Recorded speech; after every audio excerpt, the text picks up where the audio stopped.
চলছে নির্বাচন বানচালের ষড়যন্ত্র, বিএনপির নেতৃত্বেই আবারও গণতন্ত্র পুনঃপ্রতিষ্ঠা হবে বললেন দলটির নেতারা।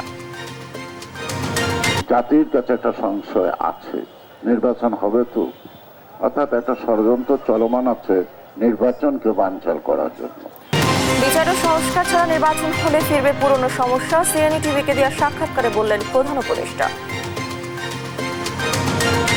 যৌথ বাহিনীর অভিযানে বিভিন্ন স্থান থেকে পাথর উদ্ধার, ফিরিয়ে নেওয়া হচ্ছে সিলেটে, প্রতিস্থাপন করা হচ্ছে ধলাই নদীতে।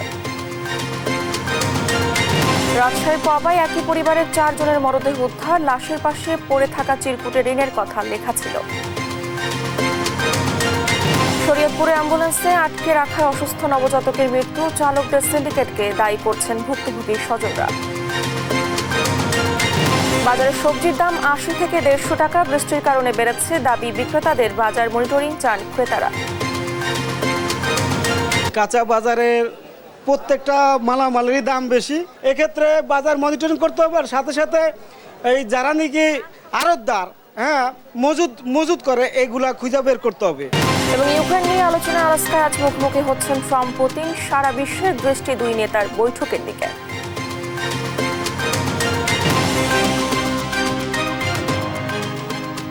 আমন্ত্রণ সংবাদ দুপুরে, দেখছেন শিরোনামগুলো, সঙ্গে আছি আমি ডানা ইসলাম। এবারে বিস্তারিত। নির্বাচন বানচালে নানা ফাঁদ পাতা হচ্ছে বলে মনে করছে বিএনপি। নেতারা বলছেন, ভোটের ফল গণনার আগ পর্যন্ত সংশয় রয়েছে। কারো পাতা ফাঁদে পা না দেওয়ার জন্য নেতাকর্মীদের সতর্ক করেন তারা।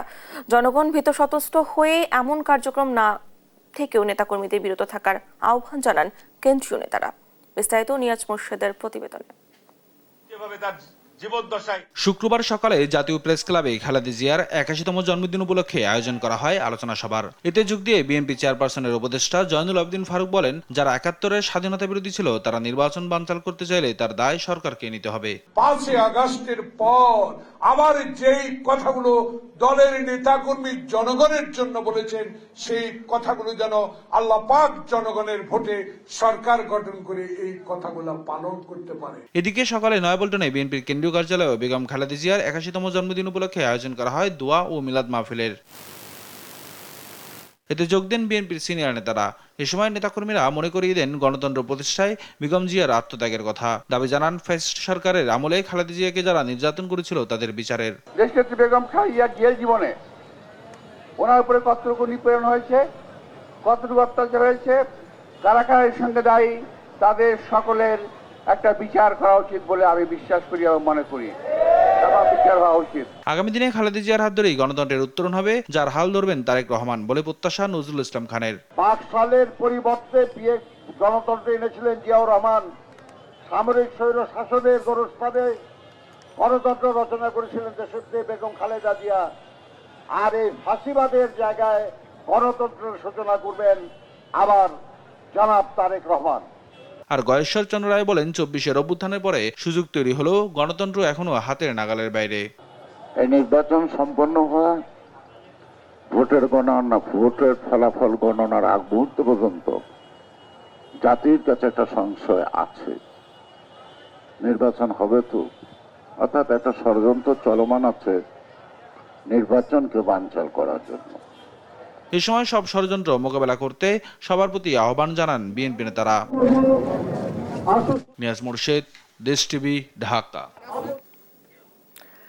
জাতীয় ঐক্যের প্রতি গণতন্ত্র রক্ষায় আপোষহীন নেত্রী বিএনপি চেয়ারপারসন ও সাবেক প্রধানমন্ত্রী খালেদা জিয়ার জন্মদিন আজ। স্বৈরাচার এরশাদ ও ফ্যাসিস্ট শেখ হাসিনার রক্তচক্ষুকে ভয় না পাওয়া দেশের প্রথম নারী প্রধানমন্ত্রী খালেদা জিয়া বার্ধক্য অসুস্থতাকে উপেক্ষা করে এখনো লড়ে যাচ্ছেন গণতন্ত্র প্রতিষ্ঠার আন্দোলনে। ফ্যাসিস্ট সরকারের পতনের পর দেশে জাতীয় ঐক্য ধরে রেখে গণতন্ত্রের মুক্তির আহ্বান জানিয়ে যাচ্ছেন তিনি। বিস্তারিত নিয়াজ মোর্শেদের রিপোর্টে। এরশাদের স্বৈরাচারী শাসন, জুলুম, অত্যাচার আর লোভ, আর শেখ হাসিনার 15.5 বছরের ফ্যাসিবাদী শাসন। এখানেও জেল, জুলুম আর 2 সন্তানের উপরে অমানসিক অত্যাচার, দীর্ঘদিন পরিবার থেকে বিচ্ছিন্নতা, অসুস্থ হয়েও বিদেশি চিকিৎসার সুযোগ না পাওয়া, তবুও কোনো আপোষ নয় গণতন্ত্রের স্বার্থে। গণতন্ত্রের রক্ষা আর দেশের জনগণের ভোটাধিকার ফিরিয়ে দিতে এক লৌহ মানবের নাম খালেদা জিয়া।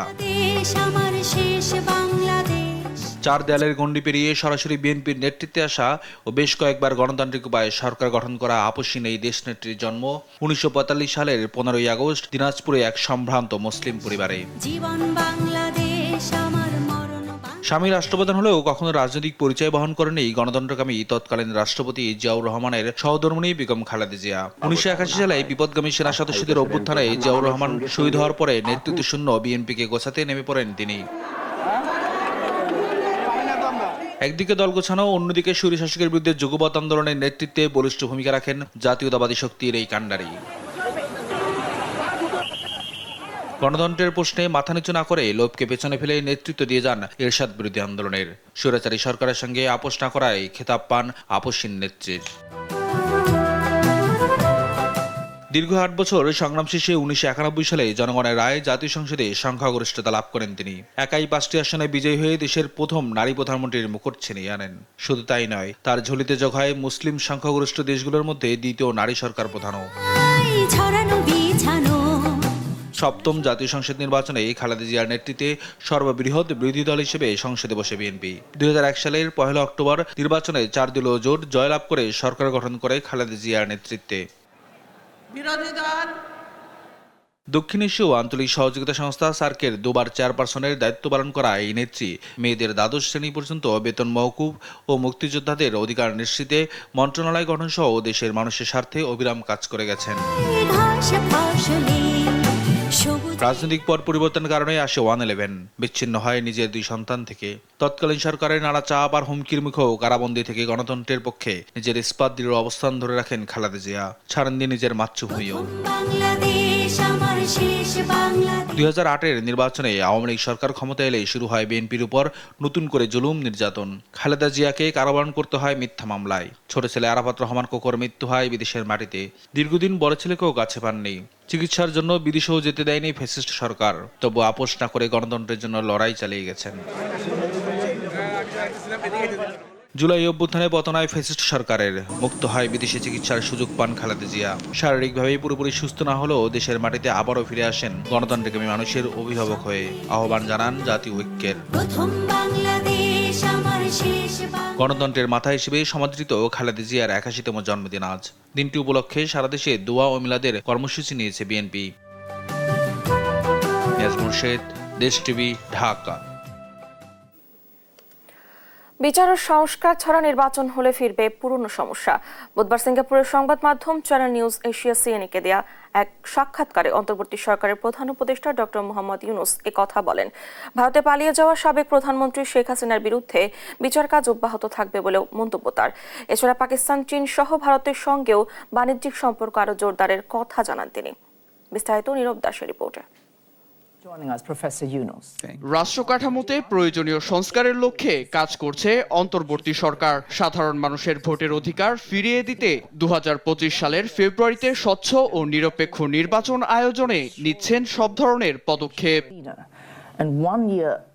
বুধবার সিঙ্গাপুরের সংবাদ মাধ্যম চ্যানেল নিউজ এশিয়া সিএনএ-কে দেয়া বিশেষ সাক্ষাৎকারে অন্তর্বর্তী সরকারের প্রধান উপদেষ্টা ডক্টর মোহাম্মদ ইউনূস বলেন, গ্রহণযোগ্য, বৈধ ও উপভোগ্য নির্বাচন নিশ্চিত করা এ সরকারের দায়িত্ব।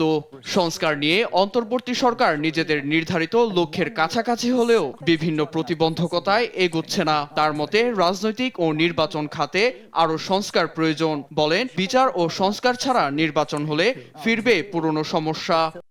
গণ অভ্যুত্থানের সময় আমরা জনগণের স্বার্থে কিছু প্রতিশ্রুতি তুলে ধরেছিলাম। সংস্কার, ন্যায় বিচার ও নির্বাচন, এই 3টি বিষয় আমরা নিশ্চিত করতে চাই। নির্বাচন হলে সংস্কার ও ন্যায় বিচারের প্রয়োজন নেই, কারণ সবকিছু নির্বাচিত সরকারের হাতে চলে যাবে। আর এই 2টি জিনিস বাস্তবায়িত না হলে সব আগের জায়গায় ফিরে যাবে। ছাত্র জনতার গণ অভ্যুত্থানের মুখে ভারত পালিয়ে যায় সাবেক প্রধানমন্ত্রী শেখ হাসিনা।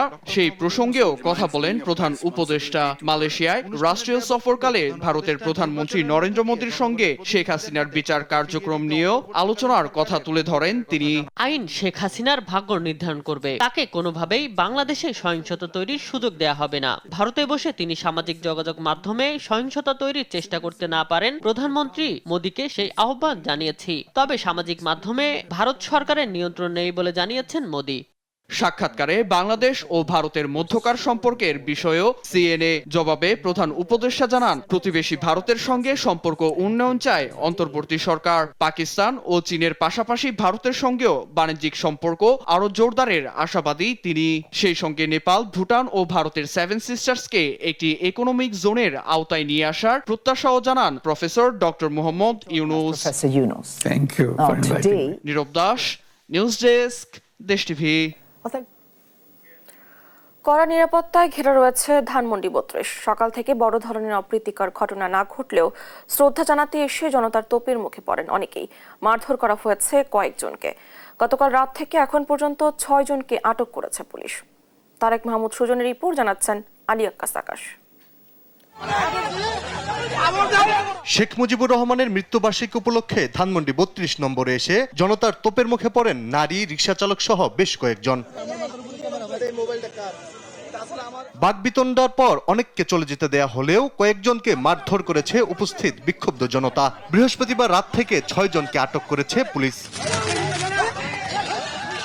দিনটিকে কেন্দ্র করে কার্যক্রম নিষিদ্ধ আওয়ামী লীগ নেতাকর্মীরা যেন বিশৃঙ্খলা সৃষ্টি করতে না পারে সেজন্য তৎপর রয়েছে বলে জানান উপস্থিত জনতা।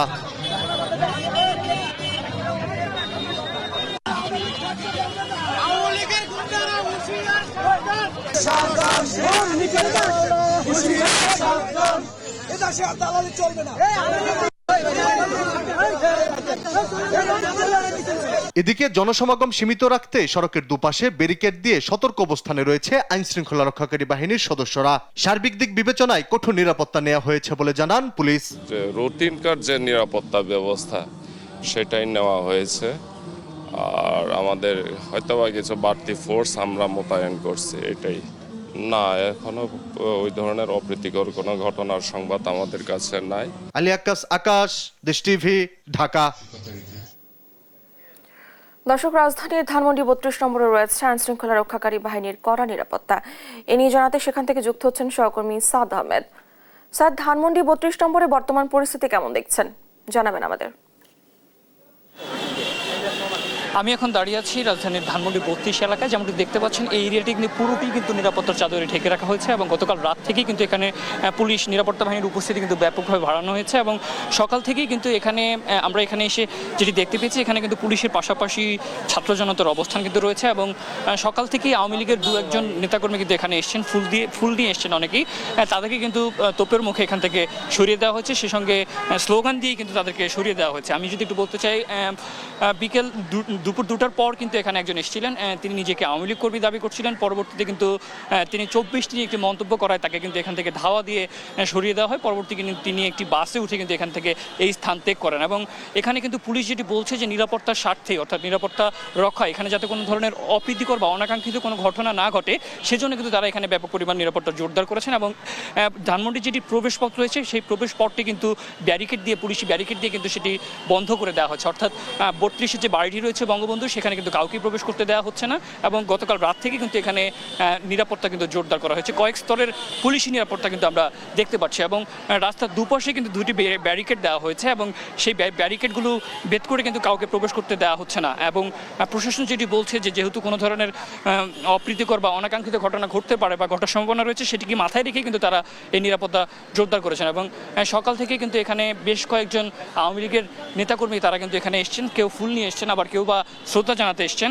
আসার পরপরই কিন্তু তারা তোপের মুখে, এখানে যারা স্থানীয়রা রয়েছেন বা অবস্থান করছেন যারা, তাদের তোপের মুখে কিন্তু তারা পড়েন। পরবর্তীতে কাউকে কিন্তু মারধর করে কিন্তু পুলিশের হাতে সোপর্দ করে দেওয়া হয় এবং পুলিশ কিন্তু তাদেরকে এখান থেকে সরিয়ে দেয়।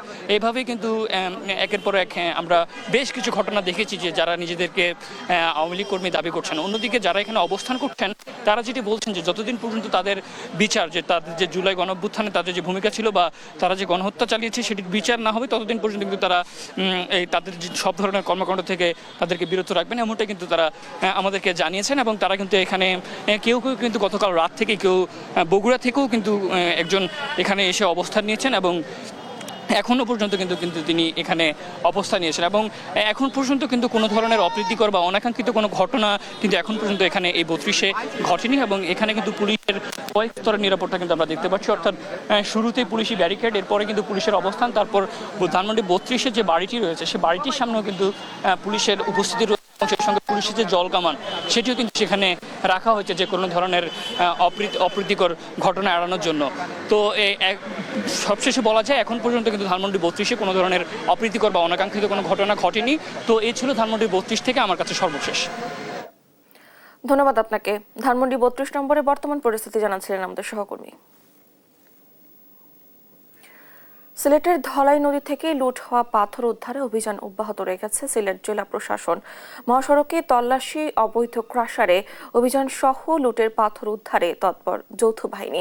এদিকে বৃহস্পতিবার রাতে নারায়ণগঞ্জে শীতলক্ষা নদীর কাঁচপুর ব্রিজের নিচ থেকে বিপুল পরিমাণ সাদা পাথর উদ্ধার করে র্যাব। সহকর্মীদের পাঠানো তথ্য ছবিতে ফারজানা আফরোজ টুম্পা রিপোর্ট।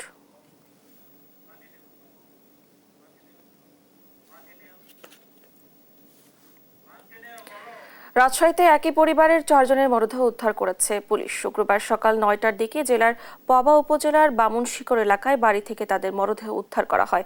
মরদেহের পাশে একটি চিরকুট পাওয়া গেছে, যাতে লেখা রয়েছে, ঋণের চাপ সইতে না পেরেই সবাইকে হত্যা করেছেন মনিরুল, পরে নিজেই ফাঁস দেন।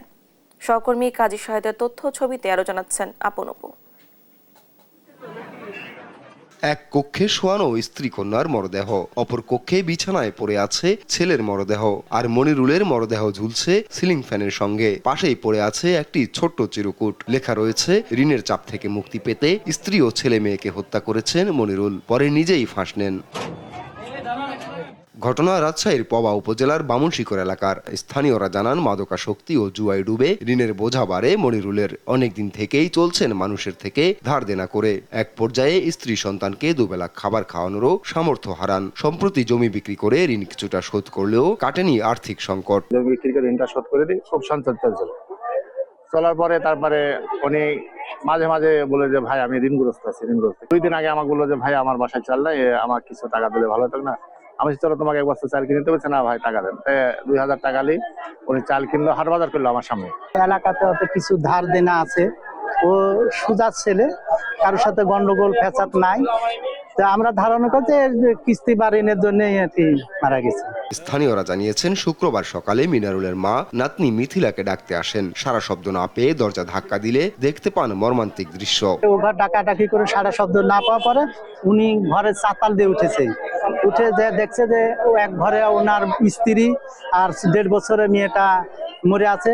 তারপর আরেক ঘরে এসে দেখছে যে আর ওই নাতিটা, যেটা 1 বছর মিনারুলের ছেলে, উনি গলাতে গামছা পেছনে আছে, উনি মরে আছে।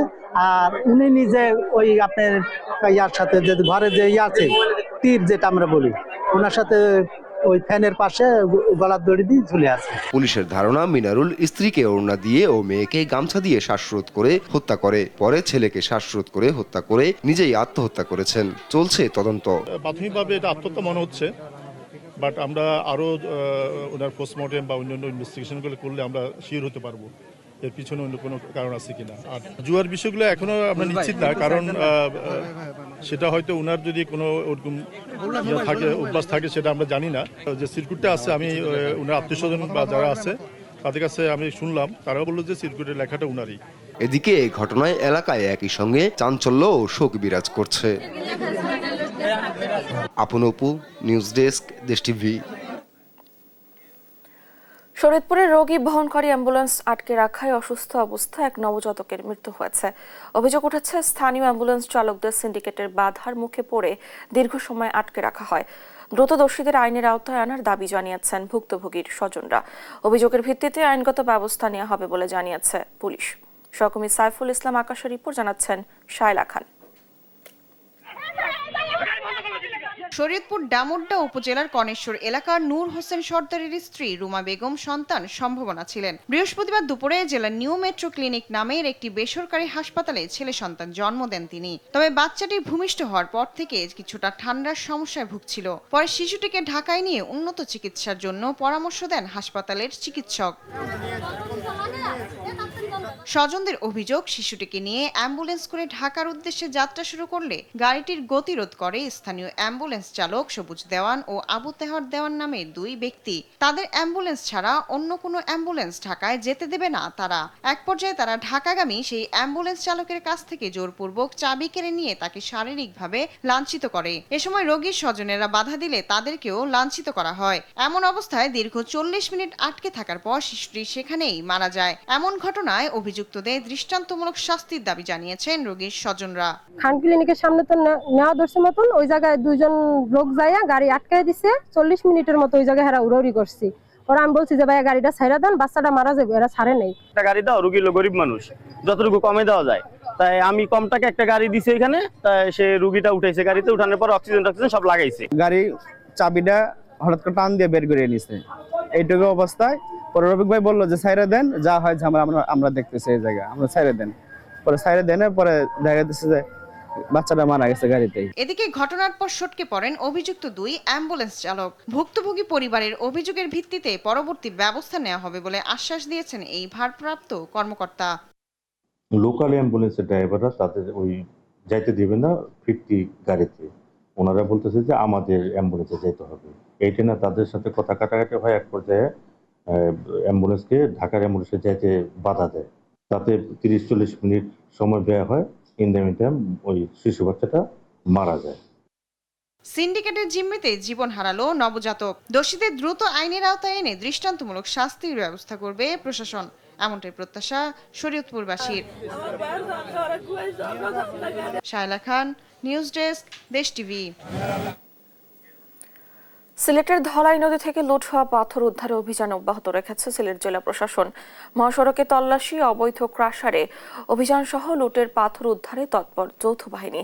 এদিকে বৃহস্পতিবার রাতে নারায়ণগঞ্জের শীতলক্ষা নদীর কাঁচপুর ব্রিজের নিচ থেকে বিপুল পরিমাণ সাদা পাথর উদ্ধার করে র্যাব। সহকর্মীদের পাঠানো তথ্যচিত্রে ফারজান আফরোজ টুম্পা রিপোর্ট। সিলেটের সাদা পাথরে লুটকৃত পাথর উদ্ধারে অভিযান অব্যাহত রেখেছে প্রশাসন। মহাসড়কে তল্লাশি, অবৈধ ক্রাশারে অভিযান সহ লুটের পাথর উদ্ধারে তৎপর যৌথ বাহিনী। প্রশাসন জানায়, সিলেট সহ দেশের বিভিন্ন এলাকা থেকে প্রায় 90,000 ঘনফুট পাথর এরই মধ্যে উদ্ধার করা হয়েছে। এসব পাথর ধলাই নদীতে প্রতিস্থাপনের কাজ চলছে। এর আগে বৃহস্পতিবার বিকেলে সিলেটের জেলা প্রশাসক সাদা পাথর পরিদর্শনে গিয়ে জানান, আগামী রোববার জেলা প্রশাসনের গঠিত তদন্ত কমিটি ক্ষয়ক্ষতি সম্পর্কে পূর্ণাঙ্গ প্রতিবেদন দাখিল করবে। এদিকে কোম্পানীগঞ্জ উপজেলা প্রশাসন জানিয়েছে, জব্দকৃত পাথর সাদা পাথরের নিকটবর্তী একটি বাংকারের মধ্যে রাখা হয়েছে। সেখান থেকে পাথর প্রতিস্থাপনের কাজ চলছে। এদিকে বৃহস্পতিবার রাতে নারায়ণগঞ্জের শীতলক্ষা নদীর কাঁচপুর ব্রিজের নিচ থেকে সিলেটের ভোলাগঞ্জ থেকে লুট হওয়া বিপুল পরিমাণ সাদা পাথর উদ্ধার করেছে র্যাব। সাদা খনিজ পাথর উদ্ধারে ঢাকা জেলার ডেমরার সারুলিয়ায় র্যাব, জেলা প্রশাসন ও পরিবেশ অধিদপ্তরের যৌথ অভিযান চলমান রয়েছে। র্যাব জানায়, অবৈধভাবে উত্তোলন করে সাদা পাথর স্থানীয় দয়ার বাজার, কলাবাড়ি ও ভোলাগঞ্জ 10 নং ঘাটে কালেকশন করে বিভিন্ন ক্রাশার মেশিনে পাঠানো হয়েছে। আনুমানিক 40,000 ঘনফুট আস্ত ও ক্রাশড পাথর উদ্ধার করা সম্ভব হবে বলে ধারণা করছে র্যাব। 7টা গদিতে এই পাথরের সন্ধান আমরা পেয়েছি এবং বিপুল পরিমাণ পাথর। বাট এই যে সাদা পাথরগুলো এরা একেবারে মেশিনের সাথে আনলোড করছে, একদিকে আনলোড করছে আর একদিকে ক্রাশ করছে। তারা প্রায় নট লেস দ্যান 40,000 কিউবিক পাথরের কম না, আনুমানিক বলছি আমি এটা। Farzana Afroz Tumpa, news desk, Desh TV. ভগবান শ্রীকৃষ্ণের জন্মদিন উপলক্ষে বাংলাদেশ পূজা উদযাপন পরিষদ ও মহানগর সার্বজনীন পূজা কমিটি 2 দিনের অনুষ্ঠান সূচি গ্রহণ করেছে। শুক্রবার জন্মাষ্টমী উদযাপন উপলক্ষে ঢাকেশ্বরী মন্দিরের সভা কক্ষে আয়োজিত এক সংবাদ সম্মেলনে এ নিয়ে কথা বলেন কমিটির সদস্যরা। 16 আগস্ট সকাল 8টায় দেশ ও জাতির মঙ্গল কামনায় শ্রী শ্রী গীতাযজ্ঞ, বিকেল 3টায় ঐতিহাসিক কেন্দ্রীয় জন্মাষ্টমী মিছিল এবং রাতে শ্রীকৃষ্ণ পূজা অনুষ্ঠিত হবে বলে জানানো হয় সংবাদ সম্মেলনে। বক্তারা জানান, বিকেল 3টায় পলাশীর মোড়ে ঐতিহাসিক কেন্দ্রীয় জন্মাষ্টমী মিছিল আনুষ্ঠানিকভাবে উদ্বোধন করবেন সেনাপ্রধান, নৌবাহিনী প্রধান, বিমান বাহিনী প্রধান এবং 9ম পদাতিক ডিভিশনের জিওসি। আর দ্বিতীয় দিন বিকাল 3টায় এক আলোচনা সভার আয়োজন করা হবে। সংবাদ সম্মেলনে বক্তারা সাম্প্রদায়িক হামলা, নির্যাতন, জবরদখল ও প্রতিমা ভাঙচুরের ঘটনায় উদ্বেগ প্রকাশ করেন। ভগবান শ্রীকৃষ্ণের জন্মাষ্টমী উপলক্ষে বাংলাদেশ পূজার্চন পরিষদ ও মহানগর সার্বজনীন পূজা কমিটি প্রতি বছর মতো 2 দিনের অনুষ্ঠান সূচি গ্রহণ করেছে। 16ই আগস্ট সকাল 8টায় দেশ ও জাতির মঙ্গল কামনায় শ্রী শ্রী গীতা যজ্ঞ, বিকাল 3টায় ঐতিহাসিক কেন্দ্রীয় জন্মাষ্টমী মিছিল এবং রাতে শ্রীকৃষ্ণ পূজা অনুষ্ঠিত হবে। 36 জুলাই গণ অভ্যুত্থানের পর আমরা যে আশাবাদী হয়েছি সেই স্বপ্নটা যেন আমরা বাস্তবায়িত করতে পারি, এইটাই এখন আমাদের প্রশাসন বলেন, আইনশৃঙ্খলা বাহিনী বলেন, সমস্ত রাজনৈতিক দলগুলোর সাথে আমরা আবেদন জানাবো।